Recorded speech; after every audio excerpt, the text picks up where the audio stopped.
Hello, good morning all of you. Welcome to Guide to Success. My name is Mohini Chaudhary और आज का जो हम टॉपिक पढ़ने वाले हैं वो जो टॉपिक होने वाला है वो आपका इकोनॉमिक्स का होने वाला है। ठीक है, तो हम बहुत बेसिक से स्टार्ट करने वाले हैं। बेसिक है लेकिन बहुत इम्पोर्टेंट है, क्योंकि जब हम बेसिक ही ढंग से नहीं समझ पाएंगे तो फिर आगे का भी हमें कुछ समझ में आने वाला है नहीं। ठीक है, तो यस, अब हम बात करते हैं इंडियन इकोनॉमिक डेवलपमेंट जो है इसको हम पढ़ने वाले हैं। बहुत साफ है इसमें टॉपिक पे, मुझे नहीं लगता कुछ इतना डिटेल में मतलब डिस्क्राइब करने की जरूरत है। इंडियन इकोनॉमिक डेवलपमेंट, ठीक है, इंडिया की जो इकोनॉमी है वो आखिर डेवलप कैसे हुई। ठीक है, सिर्फ इंडियन इकोनॉमी की जो ग्रोथ है हम उसको देखने वाले हैं। और सोर्स की मैं बात करूं तो हम सबसे ज्यादा रिलेवेंट सोर्स की बात करने वाले हैं और उसी की हेल्प से हम यहाँ पे जो है वो पढ़ने वाले हैं, एंड दैट इज आपका एनसीईआरटी, है ना। तो हम एनसीईआरटी 11th की एनसीईआरटी से बात कर रहे हैं, बहुत रेलेवेंट सोर्स है ना, प्रीलिम पर्सपेक्टिव से बहुत इंपॉर्टेंट है। ये यूनिट 1 है, ठीक है, यूनिट 1। और आप देख सकते हैं topic development policy and experience. कब तक का देखना है हमें इसके अंदर यूनिट 1, तो देखो काफी बड़ा होगा। और अगर हम एक टॉपिक स्टार्ट कर रहे हैं अभी, मतलब स्टार्टिंग है इसकी, तो डेफिनेटली बाकी के सारे टॉपिक हम स्टार्ट मतलब पढ़ेंगे इसके अंदर। बट यूनिट को समझ लेते हैं कि यूनिट क्या है। यूनिट 1 है development and development policies and experience. ठीक है, टाइम पीरियड पे ध्यान दें कि हम कब से कब तक पढ़ने वाले हैं। 1947 से लेके 1990 तक इंडियन इकोनॉमी का जो डेवलपमेंट है उसमें क्या पॉलिसीज आई हैं और कितने जो है वो इकोनॉमिक क्राइसिस हमने झेले हैं और फिर उन क्राइसिस को कैसे हमने ठीक किया है या उन क्राइसिस से कैसे हम ओवरकम हुए, उस सब चीज के बारे में हम यहाँ पे पढ़ने वाले हैं। ठीक है, let's start.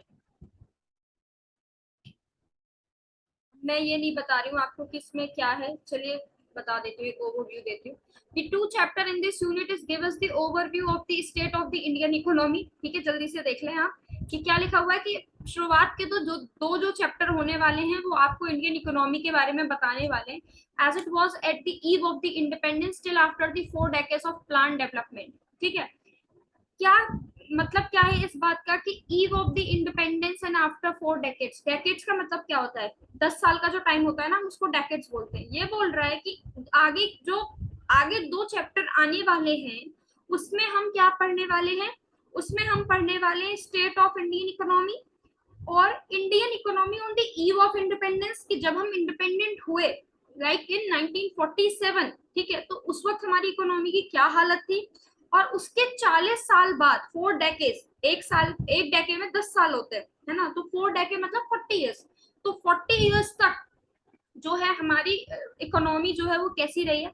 This mean that the government of India had to take a series of steps such as established by planning commission. ठीक है, प्लानिंग कमीशन ने after the independence 5 year plans वगैरह लाना स्टार्ट किया जिससे हम अपनी इकोनॉमी को ठीक कर सकें, तो उसके बारे में हम पढ़ने वाले हैं। आप देख सकते हैं यहाँ लिखा भी है अनाउंसमेंट ऑफ 5 ईयर प्लान। ठीक है, an overview of the goals of the 5 year plan. आखिर वो जो 5 ईयर प्लान जब लेके आए, इंडिपेंडेंस हुआ, इंडिपेंडेंस जब हुआ तो इकोनॉमी बहुत खराब थी, इकोनॉमी की कंडीशन बहुत बेकार हो रही थी। ठीक है ना, कोई ग्रोथ नहीं, कोई डेवलपमेंट नहीं, स्टैग्नेंट, कोई पर कैपिटा इनकम नहीं, कोई जीडीपी वीडीपी कुछ ऐसी चीजें थी ही नहीं, है ना। इतनी ज्यादा गरीबी, इतनी ज्यादा स्टैग्नेंट, किसी भी तरीके से कोई डेवलपमेंट नहीं हो रहा था इकोनॉमी के क्षेत्र में। तो उस टाइम पे क्या हुआ कि एक प्लानिंग कमीशन बनी। प्लानिंग कमीशन जिसे अभी नीति आयोग कहते हैं, ठीक है, तो प्लानिंग कमीशन बनी और प्लानिंग कमीशन ने क्या कहा कि देखिए बहुत लंबा हम नहीं डिसाइड कर रहे कि आज से 20 साल तक हम ये अपनी इकोनॉमी में करने वाले हैं। प्लानिंग कमीशन ने क्या स्टेप लिया कि भैया हम अगले 5 साल तक क्या करने वाले हैं। मेन चीज क्या थी कि जो हमारे आने वाले 5 साल है हम उसमें क्या करने वाले हैं, तो ये प्लानिंग कमीशन का वो था, तो इसको हम 5 ईयर प्लान कहते हैं। In overview of the goals of this 5 year plan, कि आखिर जब हमने एक 5 साल का गोल बनाया, एक 5 ईयर प्लान बन गया, तो उस 5 ईयर प्लान के क्या गोल्स थे। देखिए 5 साल का गोल बना, उसके बाद फिर 5 साल बाद हमने एक 5 ईयर प्लान बनाया।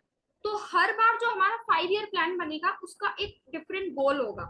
कभी हमारा 5 ईयर में भी हो सकता है जो हमने 5 साल की जो योजना बनाई है, इकोनॉमिक प्लानिंग की है कि भैया हम अगले 5 साल तक ये करने वाले, मे भी हो सकता है कि उसका टारगेट हो कि हम इकोनॉमिक का जो एग्रीकल्चर का जो सेक्टर है उसको हम ज्यादा पुश करने वाले, समझे। कभी हो सकता है कि वो 5 साल पूरे होने के बाद जब हमने दोबारा नया 5 ईयर प्लान बनाया हो, उस 5 ईयर का जो मेन कंसर्न हो, जो मेन गोल हो, वो मे भी हो सकता है कि हम इंडस्ट्रियल सेक्टर को ज्यादा पावर देने वाले या उसके लिए ज्यादा हम कुछ करने वाले, समझ गए। तो वो चीज हमें पढ़नी है। Critical merits and limitation of the plan development is cover in the unit, ठीक है। उसकी लिमिटेशन, उसके मेरिट्स वगैरह हम ये जानने वाले हैं। बेसिकली ये ओवरव्यू है कि आगे इस बुक को जब हम पढ़ने जा रहे हैं तो उसके मेनली 2 चैप्टर्स में हम क्या पढ़ने वाले हैं, ठीक है। Indian economy on the eve of independence. After studying this chapter, we learned.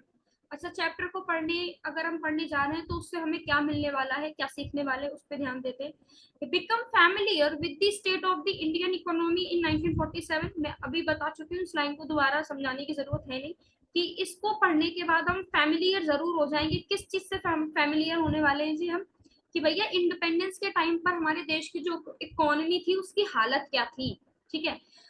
Move to the next point. Understand the factor that lead to the underdeveloped and stagnant economy. ठीक है, पहला हम ये देखने वाले हैं कि economy on the eve of independence कैसी थी, ठीक है। उसके बाद हम ये देखने वाले हैं कि उन फैक्टर्स को समझने वाले हैं जिनका कंट्रीब्यूशन रहा है हमारी इकोनॉमी को अंडर डेवलप करने में और स्टैग्नेंट करने में। स्टैग्नेंट का क्या मतलब होता है, जो बढ़ नहीं रहा है, ठीक है। स्टैग्नेंट मतलब उसकी ग्रोथ नहीं हो रही है, ठीक है। हाँ जी, आगे पढ़ते हैं। तो वो फैक्टर्स हम जानने वाले हैं कि भाई ऐसा क्या हुआ था जिनकी वजह से हमारी इकोनॉमी इतनी अंडर डेवलप थी और हमारी इकोनॉमी स्टैग्नेंट थी। टॉपिक यहाँ पे कोट लिखा है, आप पढ़ सकते हैं, वॉइस ऑफ ब्रिटिश इंडिया, तो पढ़ के आप इस चीज को समझ लें। चलिए, इंट्रोडक्शन अब स्टार्ट करते हैं। The primary objective of this book, ठीक है, the primary objective of this book the Indian economic development is to, हमें क्या करना है, प्राइमरी ऑब्जेक्टिव इसका कि हम फैमिलियर हो जाएं, familiar with the basic feature of the Indian economy and its development. Book का जो प्राइमरी ऑब्जेक्टिव है वो ये है कि हमें बेसिक फीचर, किस चीज के बेसिक फीचर जी, इंडियन इकोनॉमी के बेसिक फीचर और डेवलपमेंट के बेसिक फीचर के बारे में नॉलेज हो जाए, ठीक है ना। As it today in the aftermath of independence, how it's equally important to know something about the country economic past as you learn about its present state of the future perspective। देखिए, ये कह रहा है कि book का जो main perspective है वो है कि हम basic structure of Indian economy और डेवलपमेंट को जानें, ठीक है। क्यों, क्योंकि अगर हमको आज जानना है कि आज हमारी इकोनॉमी कैसी है और फर्दर हमारे फ्यूचर में क्या पर्सपेक्टिव, क्या हमारे प्लान्स हो सकते हैं, तो उसके लिए जरूरी है कि हम इकोनॉमी की हिस्ट्री को भी जानें कि ये इकोनॉमिक की हमारी जो इकोनॉमी है उसका पास्ट क्या है, उसकी प्रेजेंट स्टेट क्या है और उसका फ्यूचर पर्सपेक्टिव क्या है, ठीक है। So let us first look at the state of the economy prior to the country independence for an idea for the various consideration that shape the post independence development strategy। इसने बोला कि अगर आपको economy को जानना है तो हमें क्या करना है कि हमें पास्ट का जानना है कि भैया पहले इकोनॉमी क्यों थी ऐसे, फिर प्रेजेंट इकोनॉमी, तभी शायद हम उसके लिए कुछ फ्यूचर गोल बना पाएंगे। ये एक अलग स्टेटमेंट। अब ये क्या कह रहा है कि let us look the state of Indian economy prior of country independence से पहले हम इकोनॉमी को देखते हैं कि इकोनॉमी कैसी थी, है ना, और कैसी रही, and to form an idea of various considerations shape the post economic development strategy। और शायद उसके बाद ही जब हम पहले जान ले कि भाई इंडिपेंडेंस से पहले हमारी जो इकोनॉमी थी, हमारी अर्थव्यवस्था थी, उसकी क्या हालत है, जब हमें यही नहीं पता होगा कि इंडिपेंडेंस से पहले हमारी अर्थव्यवस्था की क्या हालत थी, किन किन स्टेजेस से हमारी इकोनॉमी गुजरी है ना, कैसे कैसे उसमें इवोल्यूशन हुआ है, कैसे कैसे उसमें डेवलपमेंट हुआ है, तो आज की स्ट्रेटेजी तो हमें वैसे कुछ खास समझ में आने नहीं वाली है ना। तो पहले हमें पहले का देखना बहुत इंपॉर्टेंट है, ये चैप्टर बोलता है, ठीक है। स्टार्ट करते हैं। The structure of the Indian present day economy is not just the current making। It has its roots deep history, particularly in the period when the British under the British rule lasted almost 2 centuries before the final one of independence in 15 August 1947. The whole purpose of the British colonial rule in India was to introduce the economy to bring a raw material supplier. ठीक है, अब मैं इसको आपको short में समझाती हूँ ये क्या बोला है इसके सेकंड पैराग्राफ में कि the structure of Indian economy का जो प्रेजेंट करंट स्टेटस है इकोनॉमी का वो कहीं ना कहीं अपनी रूट जो है, देखिए ऐसा नहीं है कि आज हम एक डेवलप्ड इकोनॉमी बन गए, आज भी हम एक डेवलपिंग फेज, आज भी कहीं ना कहीं जो अंग्रेज हमारे ऊपर 200 साल राज करके गए हैं उसका भुगतान आज भी हमें अपनी इकोनॉमी में देखने को मिलता है, झेलने को मिलता है। ठीक है, तो अब ये क्या कह रहा है कि हमें जब हम अपने पास्ट की इकोनॉमी के बारे में डिस्कशन कर रहे हैं ना कि वो कैसा है, तो बस हम उसको जानने की कोशिश कर रहे हैं कि particularly the period of British India जो वो हमारे ऊपर 200 साल राज करके गए, the sole purpose of the British colony rule, देखिए उन्होंने हमारे पास रूल किया और रूल जब वो कर रहे थे तो उनका एक सोल पर्पस था, उनका कोई ये पर्पस नहीं था कि भैया हम भारत में रूल करेंगे इन्हें भी अपनी तरह डेवलप कर देंगे, है ना, ऐसा कोई मकसद नहीं था। उनका जो प्राइमरी मोटो था is to make India is the supplier of the great Britain, कि जो ग्रेट ब्रिटेन है ना उसका सप्लायर बना दो इसको। ठीक है भाई, हम अपने खुद के प्रोडक्ट बनाना जानते थे, हम अपनी खुद की खादी बनाना जानते थे, हम अपनी खुद के स्पाइसेस मसाले, हमारा हैंडीक्राफ्ट, हम ये सारे काम जानते थे, बट उन्होंने क्या किया, उन्होंने हमें एक सप्लायर बना दिया कि कुछ मत करो, कोई इंडस्ट्रियल डेवलपमेंट मत करो, कुछ मैन्युफैक्चरिंग मत करो, हमारा सामान है, हमें तुम रॉ मटेरियल दो, इसको हम लेके चले जाएंगे और वहां जाके से अच्छे फिनिश्ड गुड में मतलब कन्वर्ट करेंगे और फिर तुम ही को इसे बेच देंगे। ये एक स्ट्रेटेजी थी, समझ में आया आपको? तो वो क्या ब्रिटेन क्या चाह रहा था, to make in India is a supplier, है ना, कि भैया तुम हमें रॉ मटेरियल दो, सप्लायर बनो। Own rapidly expand modern industrial base, और खुद अपना एक मॉडर्न इंडस्ट्रियल बेस जो है वो बनाने के लिए तैयार है। And understanding of the exploitative nature of the relationship is essential for any assessment of the kind of the level of development which the Indian economy has been able to attain over last 6.5 decades. Sorry, हाँ 6.5 decades। तो यही इसमें चीज बोली है कि उस चीज को जानने के लिए कि आज हमारी हालत है या जो भी हमारी प्रेजेंट इकोनॉमी थी या हमारी इंडिपेंडेंट के बाद 6 डेकेड्स तक जैसी हमारी हालत थी, उसको जानने के लिए जरूरी है कि हम उनके एक्सप्लॉयटेटिव नेचर को जानें, अपनी उस हालत को जानें, अपनी उस इकोनॉमी को जानने की कोशिश करें। ठीक है, जो बिफोर इंडिपेंडेंस थी। टॉपिक स्टार्ट हो गया, low level of economic development under the colonial rule. ठीक है, अब हम वो फैक्टर्स पढ़ने वाले हैं जिनकी वजह से हमारी economy on the eve of independence पे जो उसकी हालत थी उसके लिए वो कौन से फैक्टर हैं जो हमारी इकोनॉमी की अंडर डेवलप्ड और स्टैग्नेंट जो पोजीशन है उसके लिए जिम्मेदार है। ठीक है, तो low level of development, low level of economic development under the colonial rule. Colonial rule जब हमारे ऊपर था तो जो हमारी डेवलपमेंट का प्रोसेस था, इकोनॉमिक डेवलपमेंट का जो प्रोसेस था वो बहुत लो लेवल था। India has an independent economy before the advent of British rule. हाँ जी, जब तक ब्रिटिशर्स नहीं आए थे तो इंडिया की अपनी खुद की एक इंडिपेंडेंट इकोनॉमी थी ना भाई, भले ही ब्रिटिशर आने से पहले हमारे ऊपर मुगलों का राज था, राजा रजवाड़ों का राज था, बट इकोनॉमी तो अपनी ही थी। अब राजा भी थे तो वो भी कुछ सामान खरीद रहे हैं या कुछ कर रहे हैं तो वो किससे भाई, हमारे जो हैंडीक्राफ्ट का काम था वो बढ़ रहा था ना। राजा रजवाड़ों को अच्छे अच्छे कपड़े चाहिए थे, प्रीशियस स्टोन चाहिए थे, तो उसमें काम कौन करता था, हमारे यहाँ के लोकल लोग करते थे ना।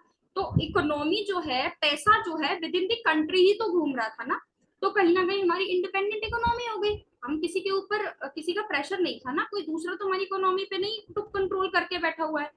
All through the agriculture was the main source of a livelihood for most of the people. हाँ, इस चीज में भी कोई डाउट नहीं है कि एग्रीकल्चर जो है एक बहुत ही इम्पोर्टेंट सेक्टर रहा है और बहुत सारे ही देश की ऐसी पॉपुलेशन है जो अपने लिवलीहुड के लिए एग्रीकल्चर पे डिपेंड है।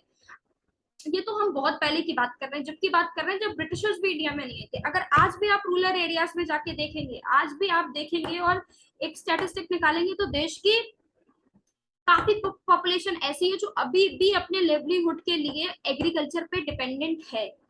ठीक है, I am not talking about metropolitan cities and all, but फिर भी बहुत ज्यादा पॉपुलेशन है जो आज भी एग्रीकल्चर पर डिपेंडेंट है। India is the land of agriculture, yet the country economy was characterized by the various kind of manufacturing activities. ठीक है, ज्यादा से ज्यादा लोग तो एग्रीकल्चर पे ही डिपेंड थे, पर इसका मतलब ये नहीं है कि मैन्युफैक्चरिंग में कोई काम नहीं होता था, है ना। हम अपने हैंडीक्राफ्ट के लिए, अपने जरी के काम के लिए, और अपनी डिफरेंट डिफरेंट चीज, मेडिसिन के लिए, हर्बल मेडिसिन वगैरह, है ना, हमारी स्पाइसेस, इन सब चीजों के लिए हमेशा से जाने जाते हैं। India is particularly well known for the handicraft industry in the field of cotton and textile. No doubt हम अपनी कॉटन और सिल्क टेक्सटाइल के काम के लिए पूरी दुनिया में जो है वो फेमस है ना। अच्छा, ट्रेड उस वक्त भी था, ऐसा नहीं था ट्रेड उस वक्त भी नहीं था, बट इस तरीके से नहीं था ना कि हम सप्लायर बन के रह जाएंगे किसी के, है ना। मेटल प्रीशियस स्टोन के वर्क के लिए भी these product enjoy a worldwide market and based on the reputation of the high quality of the material used by the standard craftsmen and हाँ ठीक है, इसमें क्या लिखा हुआ है कि इंडिया जो है वो इकोनॉमी पे, इंडिया की जो लिवलीहुड है, most of the people depend on the economy, but ऐसा नहीं, sorry, depend on the agriculture, but ऐसा नहीं है कि सारी की सारी पॉपुलेशन एग्रीकल्चर पर ही डिपेंड थी। हैंडीक्राफ्ट का काम हो, सिल्क का टेक्सटाइल हो, कॉटन टेक्सटाइल हो, स्पाइसेस हो, आपकी मेटल वर्किंग हो, प्रीशियस स्टोन वर्क हो, इन ये चीजें वर्ल्ड वाइड काफी फेमस थी, इनकी काफी रेपुटेशन थी। हमारे मटेरियल को एक क्वालिटी मटेरियल की तरह देखा जाता था कि ये क्वालिटी मटेरियल है, ठीक है। और हम इन सब चीजों का इंपोर्ट भी करते थे, oh sorry, and the material use in a high standard of craftsmanship and seen in the import from India, ठीक है। और इन सब चीजों का इंपोर्ट भी, हाँ। अब इस बॉक्स को देखते हैं। Textile industry in Bengal. Muslin is a type of the cotton cloth which has its origin in Bengal. Muslin एक तरीके का, सिंपल इंग्लिश लिखी हुई है कि मसलिन एक तरीके का कॉटन टेक्सटाइल है जो कि बंगाल में पाया जाता है, particularly the pace around the Dhaka, Dhaka जिसे आज हम, पहले ढाका बोलते थे बट आज इसे हम ढाका बोलते हैं, ठीक है। बांग्लादेश में है, बांग्लादेश की कैपिटल है। मसलिन जो है वो वर्ल्ड वाइड फेमस था, बंगाल से ही जाता था, फाइनेस्ट क्वालिटी का कपड़ा था मसलिन। कॉटन के कंटेस्ट में बात करें तो कॉटन के कंटेस्ट में फाइनेस्ट तरीके का कपड़ा था, जैसे हम मलमल का कपड़ा भी बोलते हैं, ठीक है।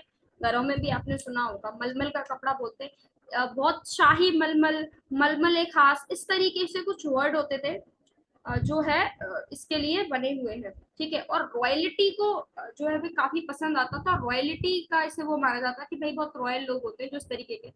ये क्या है, ये बस ये जो बॉक्स है यहाँ पे स्पेशल डाला गया है किस चीज को जस्टिफाई करने के लिए, किस चीज को बताने के लिए कि भैया हम कोई वो लोग नहीं है जो सिर्फ एक रॉ मटेरियल आपको सप्लाई करने वाले हैं, है ना।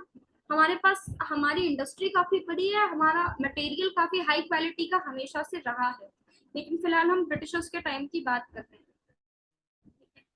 आगे क्या है, economic policy pursued by the colonial government in India is concern more with the protection and promotion of economic interest in their home country rather than the development of Indian economy. No doubt वो हमारे ऊपर राज करने आए थे, हमें developed बनाने के लिए नहीं आए थे, तो वो ज्यादातर जो इंटरेस्ट है वो अपनी पेरेंट कंट्री के लिए ही है कि यहाँ से माल भरो और ब्रिटेन को अमीर से और अमीर बना दो, ठीक है। Such policy brought about a fundamental change in the structure of Indian economy. और इस तरीके की जो इनकी इकोनॉमी, ये जो इनकी पॉलिसीज थी ना कि अपनी पेरेंट कंट्री को रिचर से रिचर बना दो, अपने इंटरेस्ट को प्रमोट करो, अपने इंटरेस्ट को प्रोटेक्ट करो और ज्यादा से ज्यादा रॉ मटेरियल लो, इस तरीके की स्ट्रेटेजीज ने क्या किया, इंडिया की इकोनॉमी का स्ट्रक्चर था ना फ्रेंड्स, उसको तोड़ के रख दिया, है ना। हमारी जो हैंडीक्राफ्ट का काम था, हमारा एग्रीकल्चर प्रोड्यूस था, हमारी जो प्रीशियस स्टोन का काम है, लेटर ऑन तो हम स्पाइसेस में जो है ये काफी ज्यादा, हम स्पाइसेस में बहुत ज्यादा फेमस हुए। तो ये सब काम ने क्या किया, जो इंडियन इकोनॉमी का स्ट्रक्चर था ना उससे फंडामेंटली चेंज कर दिया। The structure of the Indian economy is transferring, forming the country into the supplier of a raw material and consume the finished good of the Britain। जो सबसे ही ज्यादा problem वाली बात थी कि क्या हुआ कि वो कंट्री जो एक्सपोर्ट करता था, वो कंट्री जो अपने खुद के सेल्फ मेड कपड़े पहनता था, वो कंट्री जिसके खुद के स्टोन्स थे, खुद का मेटल वर्किंग था, खुद की हैंडीक्राफ्ट थी, खुद की प्रीशियस स्टोन्स का काम था, उस कंट्री का क्या हुआ, वो एक रॉ मटेरियल प्रोड्यूस करने वाला सप्लायर बन गया और रॉ मटेरियल हमारा ले जाके जो फिनिश गुड है उसको भी इंडिया में ही सेल वो करते थे। तो क्या हुआ, इस तरीके की उनकी स्ट्रेटेजी से हमारी जो स्ट्रक्चर ऑफ इंडियन इकोनॉमी था वो चेंज हो गया। अब हम एक्सपोर्टर नहीं एक इंपोर्टर बन गए, इसके फिनिश्ड गुड के। Obviously the obviously the colonial obviously the colonial government never made any sincere attempt to estimate the India national और पर कैपिटा इनकम। क्यों ही करेंगे, है ना। अब ये बोल रहा है कि इंडियन इकोनॉमी और सॉरी इंडिया इकोनॉमी के कंटेस्ट में बोल रहा है कि भैया उन्होंने कभी, अंग्रेजों ने जिंदगी में ऐसा कोई काम नहीं किया है कि जिससे वो हमारी नेशनल इनकम को बढ़ाने की कोशिश करें और पर कैपिटा इनकम को बढ़ाने की कोशिश करें। क्यों ही करेंगे, उन्हें क्या मतलब है पर कैपिटा इनकम बढ़े या घटे, है ना। उनका काम है रॉ मटेरियल यहाँ से स्नैच करके ले जाना। Some individual attempts which were made to measure such economic yield conflicting and considering the result। ठीक है, कुछ इंडिविजुअल लोकल लोग थे अपने ही कंट्री के, देखिए नेशनल इनकम या पर कैपिटा इनकम, है ना, ये मेजर की जाती है, अभी भी की जाती है कि हमारा जीडीपी ग्रोथ कैसा है, हमारा नेशनल इनकम कैसा जा रहा है, हमारा पर कैपिटा इनकम कैसा। क्यों करते हैं ये सब, ना करें ना, इसलिए करते ताकि हमें पता तो चले कि अच्छा हमारा पर कैपिटा इनकम इतना है इस साल का, है ना। या हमने अपना 5 साल का कोई सर्वे किया और उसमें हमारा पर कैपिटा इनकम इतना निकल के आ रहा है, कुछ भी सो एंड सो कोई डिजिट है, इतना हमारा पर कैपिटा इनकम आ गया।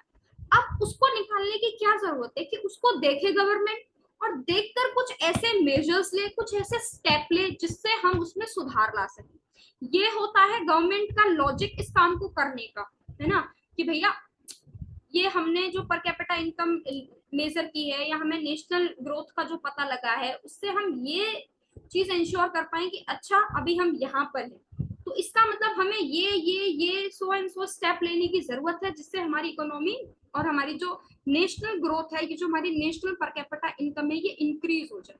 इसलिए ब्रिटिशर्स को इस बात से क्या मतलब है कि वो कोई ऑब्जेक्टिव चलाएं या वो कोई सर्वे चलाएं, ऐसा कुछ नहीं होता था। कुछ पर्सनल लोग थे यहाँ के जिन्होंने ऐसा अटेम्प्ट किया। We have to get to know Dadabhai Nehru ji, William, और आई थिंक ये कुछ लोगों के नाम यहाँ पे लिखे हुए हैं, आप पढ़ सकते हैं, वीके राव वगैरह, आरसी देसाई, ठीक है। इन लोगों ने ऐसे कुछ स्टेप लिए भी हैं।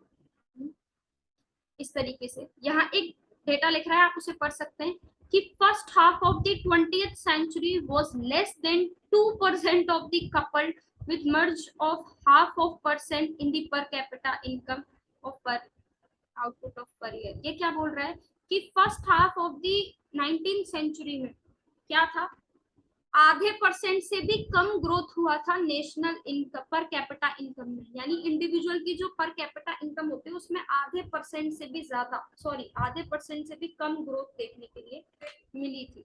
ठीक है, let's talk about agriculture sector, है ना, कि एग्रीकल्चर सेक्टर में जो है वो एग्रीकल्चर सेक्टर का क्या हाल था। ठीक है, चैप्टर 2 काफी बड़ा है, एग्रीकल्चर सेक्टर्स होगा। फिर we have industrial sector, industrial sector की क्या हालत थी, फॉरेन ट्रेड की क्या हालत थी। मैं एक एग्रीकल्चर सेक्टर का एक ओवरव्यू दे देती हूँ, उसके बाद जो है वो हम नेक्स्ट वीडियो में देखेंगे। एग्रीकल्चर सेक्टर का देखिए, इंडिया की इकोनॉमी फिर अगेन ब्रिटिशर से आने से पहले एग्रीकल्चर में भी जो थी वो क्या थी, बिल्कुल ही डिपेंडेंट थी, है ना। उस पर कोई प्रॉब्लम नहीं थी, खुद का एग्रीकल्चर करते थे, कोई टैक्स वैक्स इस तरीके की चीज, हाँ राजा रजवाड़े फॉर श्योर टैक्स लगाते थे, बट वो इतने माशी और इतने हेवी टैक्सेस नहीं होते थे कि भाई किसानों का बिल्कुल खून ही चूस जाए, उस तरीके के टैक्सेस नहीं होते थे। ठीक है, तो उस तरीके के टैक्सेस नहीं थे, बट ये जब ब्रिटिशर्स आए तो बिल्कुल ऐसा हुआ, इस तरीके के टैक्सेस आने लग गए, है ना। इस तरीके के टैक्स आए तो उन्हें उस टैक्स को भरने में प्रॉब्लम होने लगी। इन्होंने डिफरेंट डिफरेंट मेथड्स चलाए एग्रीकल्चर के कंटेस्ट में, डिफरेंट डिफरेंट टैक्स पेमेंट के मेथड चलाए, जैसे परमानेंट लैंड सेटलमेंट कर दिया, रैयतवाड़ी सिस्टम, मेहरवाड़ी सिस्टम, इस तरीके की चीजें। इसे डिटेलिंग में मैं बाद में पढ़ाऊंगी, बस आपको एक ओवरव्यू दे रही हूँ मैं। इस तरीके के सिस्टम कर दिए। अच्छा, गेहूं है, चावल है, दाल है, इस तरीके की क्रॉपिंग, शुगर केन वगैरह, इस तरीके की जो क्रॉप्स थी वो होती थी। बट ब्रिटिशर्स आने से क्या हुआ कि कमर्शियल क्रॉप इंट्रोड्यूस हो गई, इंडिगो, टी। इन क्रॉप से लोकल लोगों को बहुत प्रॉब्लम होती थी। जैसे फॉर एग्जांपल हम अनाज ग्रो करते हैं, आज के टाइम पर भी ये होता है, जो भी किसान होते हैं, जो भी वो खेती करते हैं ना, और जो भी वो अनाज उन्होंने पैदा किया, उसका एक सर्टेन पोर्शन वो अपने लिए बचा के रखते हैं। क्योंकि हमें पता है कि जिस तरीके की इंडिया में फार्मर्स की हालत है ना, आज के टाइम पर भी फार्मर्स उस अ पोर्शन ऑफ ग्रेन्स जो अपने घर में डिपॉजिट करके रखते हैं, कि पता नहीं शायद एटलीस्ट अपने खाने पीने के लिए उनके पास अनाज तो होगा ना थ्रू आउट द ईयर, तो वो रखते हैं। तो सिमिलरली जब ब्रिटिशर्स थे, है ना, तो उस तब वक्त भी जब फूड बेस्ड क्रॉप होती थी, कमर्शियल बेस्ड क्रॉप नहीं होती थी, तो उसका पोर्शन रख देते। बट कमर्शियल क्रॉप ने आके क्या किया कि उनका खाना पीना है ना उसको भी मुश्किल कर दिया, क्योंकि कमर्शियल क्रॉप से वो क्या करेगा, पूरे दिन चाय पत्ती खाएगा क्या बंदा, नहीं खा सकता ना। तो वो चीज है कि जो कमर्शियल क्रॉप है उसने ज्यादा हालत खराब की। Ryotwari system, Mahalwari system, excessive tax, tax का भी एक अमाउंट इन्होंने फिक्स कर दिया कि ये एक पर्टिकुलर टैक्स है ना, इस लैंड में से मुझे इतना टैक्स चाहिए। अब वो आपको कैसे भी करके, जो भी आपका जमींदार है, जो भी आपका लैंड ओनर है, आपको उतना टैक्स उसे देना ही देना है। सनसेट जैसे लॉ लगा दिए गए, वो बोल के चले जाते थे कि भाई हम शाम को आएंगे और हमें सूरज मतलब छुपने से पहले इतने पैसे चाहिए, अदरवाइज फिर उनकी मारपीट स्टार्ट कर देना। ये सब क्या है, इसने पूरी तरीके से इंडियन इकोनॉमी को ना शैटर्ड कर दिया है। इतनी ज्यादा स्टैग्नेंट इकोनॉमी हुई थी on the eve of independence कि उससे कोप अप करना मुश्किल था कि इस इकोनॉमी को ग्रोथ कैसे दी जाए। ठीक है, तो ये है सेम विद द इंडस्ट्रियल, मैंने आपको बताया इंडस्ट्रियल सेक्टर का भी। अभी इसकी आगे की जो वीडियो होगी ना, इसको डिटेलिंग में पढ़ना line by line, economic sorry agriculture sector को भी और इंडस्ट्रियल सेक्टर को भी, वो मैं आपके साथ ना नेक्स्ट वीडियो में करने वाली हूँ। तब तक आप ये बुक पढ़ लें खुद से और कोशिश करें समझने की। ठीक है, मतलब एटलीस्ट सिंपल हिंदी है तो आप उसको पढ़ सकते हैं एक बार और अच्छे से समझने की कोशिश कर सकते हैं। Thank you for watching and I hope आपको थोड़ा बहुत कुछ समझ में आया होगा।